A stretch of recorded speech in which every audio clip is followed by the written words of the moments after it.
What a crazy rivalry week, the last week of the regular season. What a crazy way to end. I'm going to talk about the recap of the biggest game, the Iron Bowl, and then other games. First, I want to start off the Iron Bowl. What a game that was. 48-45 win for Auburn with about 6 minutes left to go. The second quarter was 10-10, and things just went wild from there.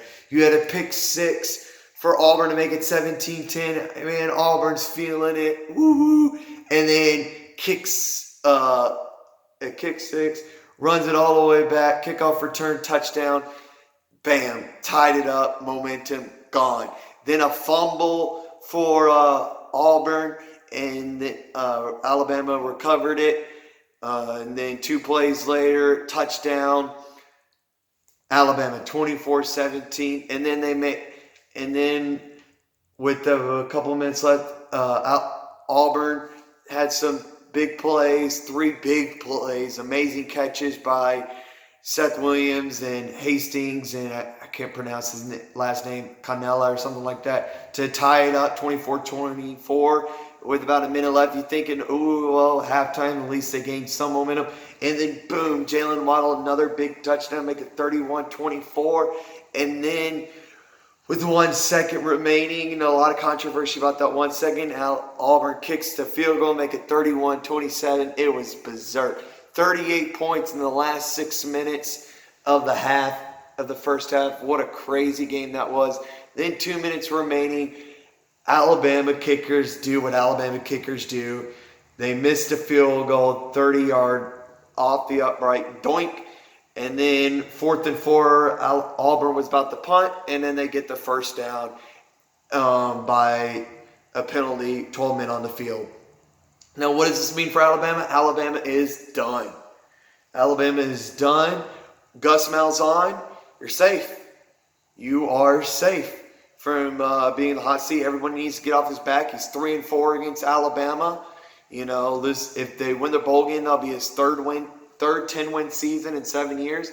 He's done a nice job at Auburn, so he's safe. And Alabama now is 0-2 versus top 25 teams this year, giving up 46 and 48 points.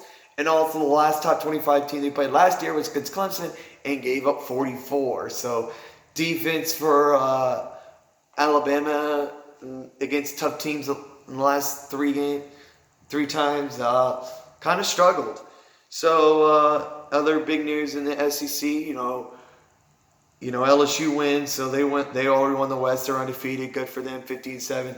Then Georgia beats up Georgia Tech 52-7, but that was not the biggest storyline. It was Swift getting banged up. It was the news of Lawrence Cager, number 1 receiver, out for the year. It's Pickens out for the first half for a suspension. Just huge, devastating losses that happened with Georgia this week. It felt like a loss, but we'll see what happens in the SEC Championship. Hopefully it'll be a fun one to watch and a competitive one where the dogs will be on top. Then in the Egg Bowl, the piss and miss, what everyone's calling it, 21-20, Mississippi State wins because Elijah Moore scores a touchdown with 4 seconds remaining, decides to lift his leg up like he's peeing on a fire hydrant, and makes the extra point go 15 yards farther. They miss it. Luke Logan, 21-20, bam.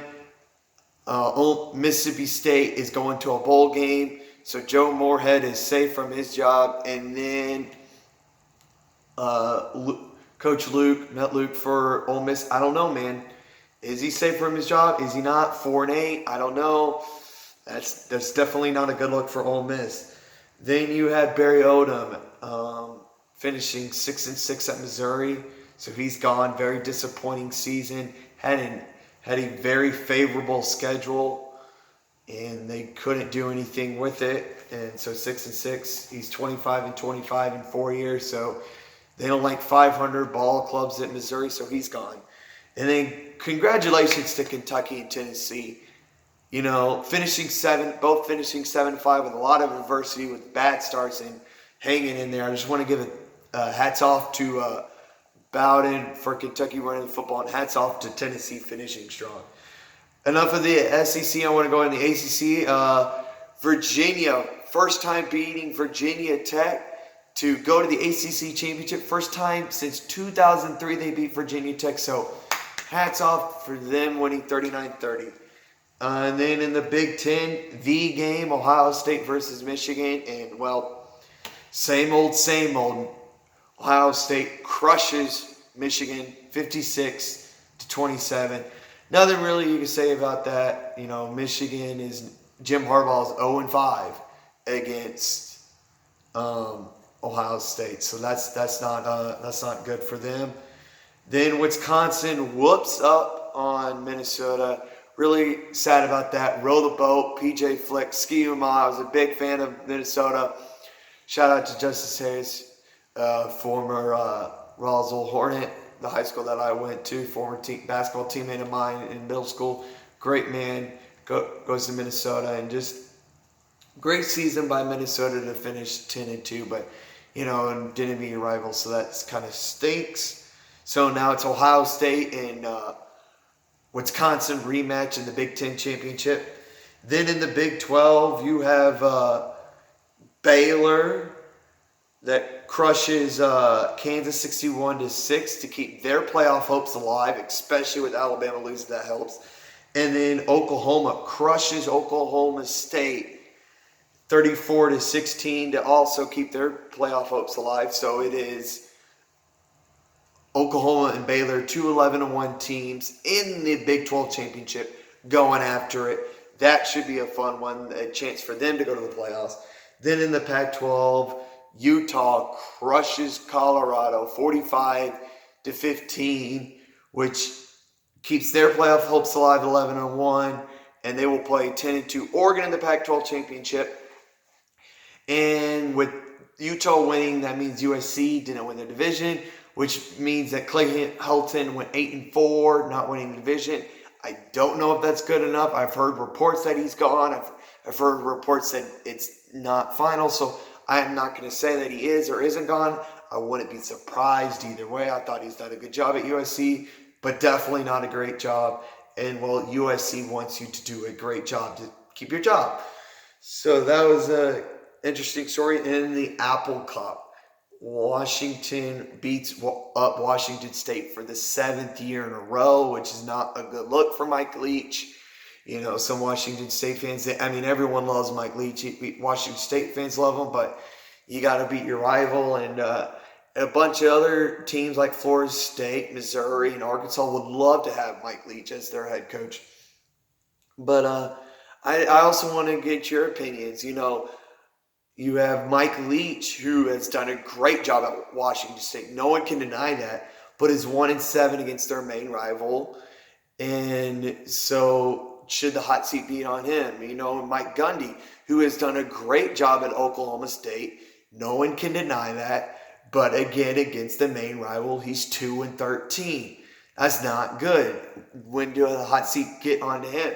Jim Harbaugh, same thing. Has done a great job at Michigan, but is 0-5 against Ohio State, which if you're 0-5 against a rival or 2-13 or 1-7, eventually, all that other 11 games, we're happy about, but when they're going to think, what about our rival? We got to start beating our rival. So I just want to know, your opinions on how long is it, to be okay, I know that they're a better program. I know that, to say that we need to just start whooping up on Ohio State is not a realistic, or Oklahoma State whooping up on Oklahoma, Washington State. But how reasonable should it be? Should it be okay, every 10 years, we're competitive every year, and we win about 3 or 4, more than not? I don't know. To me, I think you need to, every 10 years, you need to be competitive every year. You need to win a bunch of big games, and you need to finish at the top 25. And you need to beat your rivals more than 1 to 2 times every 10 years. That's me. I just want y'all to comment down below on that scenario. And I just want to say thank you for watching. Please like and subscribe. And last but not least, woo! Go Dogs! On to Atlanta.